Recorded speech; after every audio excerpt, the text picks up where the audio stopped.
Hi, I'm Brittany, and I work for the State Treasurer's Office. Before we get started, it might be helpful to grab paper and something to write with to take notes. Today we're going to take a deeper look into the types of credit and what makes a credit score, and how that score can be beneficial to you in the future. Let's get started.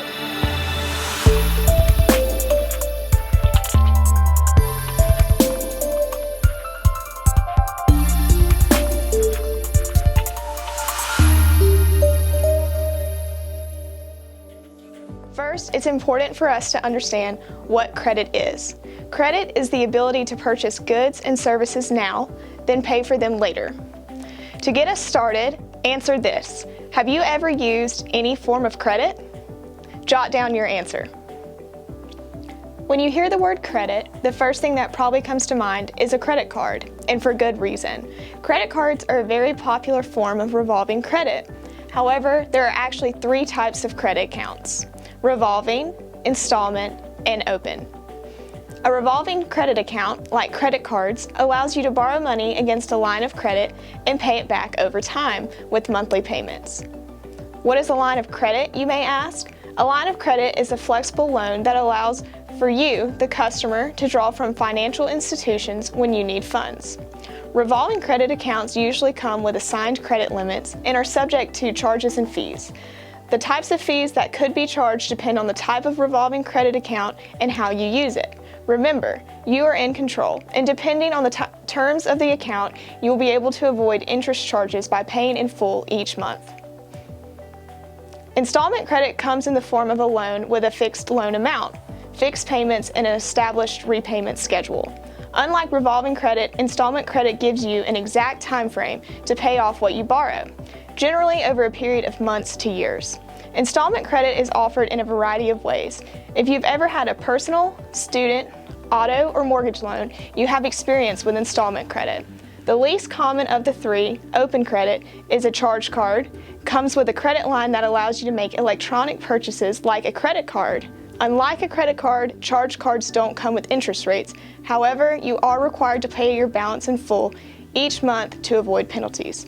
As a refresher, an interest rate is the amount charged on top of the principal by a lender to a borrower for the use of the assets. Now let's discuss why your credit score matters. Here in Alabama, we keep up with football scores, but sometimes we forget to keep track of another score, our credit score. A credit score is a personalized 3-digit number based on your credit history. Do you know your credit score? Credit scores are used by lenders, including banks providing mortgage loans, credit card companies, and even car dealerships financing auto purchases, to make decisions about whether or not to offer you credit and what the terms of the offer, such as the interest rate or down payment, will be. Your credit score is calculated by 5 determining factors: payment history, whether or not you pay your bills on time; amount owed to current creditors, whether you have a car payment or a balance left on a store credit card; length of credit history, generally the longer you've had access to credit and paid your bills on time, the better; and types of credit used. Car and mortgage payments are often viewed as better debt than consumer credit card debt. The number of open accounts, lenders can be wary of borrowers with too much credit available. Just like scores in high school, the higher the credit score, the better. This is because the higher number means you are a lower risk as a borrower. So maybe you're wondering, what is considered a good credit score? According to FICO's credit scoring model, credit scores fall into 5 distinct categories: poor credit, ranging from 300 to 579, fair credit, between 580 and 669, good credit, 670 to 739, and very good credit, ranging from 740 to 799. And finally, there's excellent credit that ranges from 800 to 850. There are many benefits to having good credit. Landlords are more likely to rent you an apartment, for example, and if you're job hunting, you might benefit if your employer reviews your credit as part of the hiring process. That said, the biggest benefits of good credit are all financial. Here are 3 ways in which good credit can make your life both easier and more affordable. For starters, easier credit approval. If you have good credit, banks and lenders are more likely to approve your credit applications. This means that when you apply for credit cards, loans, or mortgages, you're more likely to be accepted. In addition to having higher credit approval rates, people with good credit are often offered lower interest rates. Paying less interest on your debt can save you a lot of money over time, which is why building your credit score is one of the smartest financial moves you can make.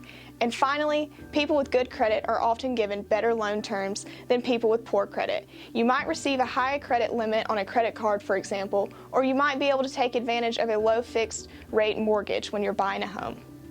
In today's world, credit is integrated into everyday life. Using credit wisely is critical to building a solid credit history and maintaining a healthy financial fitness. I hope today's lesson helped you understand the types of credit available, the components that make up a credit score, and how the score can be beneficial to you in the future. Following this video, I encourage you to research your credit score and make a game plan for maintaining and strengthening that score.